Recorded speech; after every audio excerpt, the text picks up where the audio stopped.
I'm worried. I'm all in a fuss over it. What would you do? Okay, I'm in a little bit of a stressed out situation, which is there's squirrels, 2 or 3 squirrels that have been making 3 huge holes on my house, and it's because we disrupted the balcony above because of a leak. I mean, one thing leads to another, right?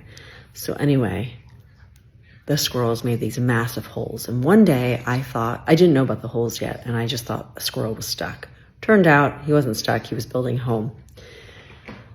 We put out live traps because I didn't want to hurt the squirrels. And the good thing was it kind of deterred them. They weren't making more holes and they weren't as disruptive.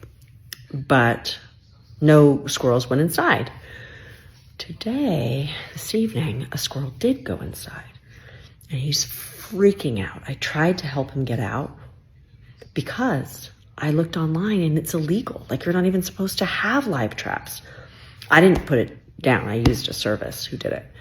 But it's illegal in California to live trap and release, because I was like, I can handle that the squirrel was in there and I didn't want him to get hurt. So I was going to drive him away and release him. Well, did some research, can't do that because they'll die. So it turns out this good deed of trying to save the squirrels and relocate them is a very bad one because they won't live anyway. So now I'm trying to get the squirrel out without hurting him and without him having a heart attack and release him back onto my property. I tell you. And I'm worried.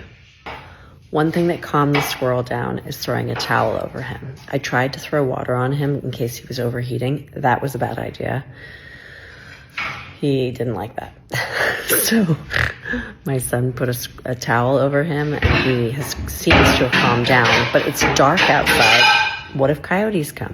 I know there's big things happening in the world, but this is what's happening in my immediate world, and it's something that I can do something good about. And I don't want to hurt the squirrel. So we're going to block off the holes and make the holes so that any squirrels that might be living in the wall can get out, but they can't get back in temporarily. That's what we're going to try and do.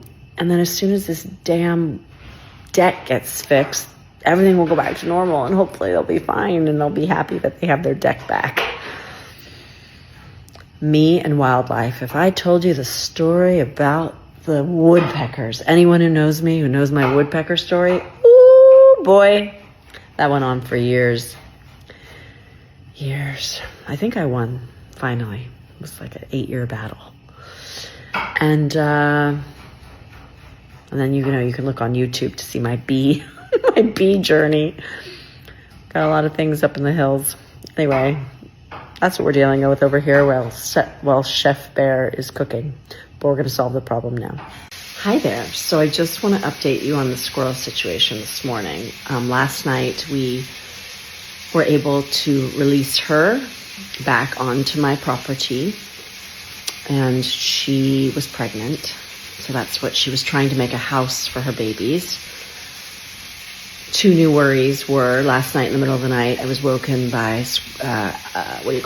coyotes. And so I hoped she wasn't attacked by them. But my son reminded me there's coyotes all the time. So there's no reason to believe that.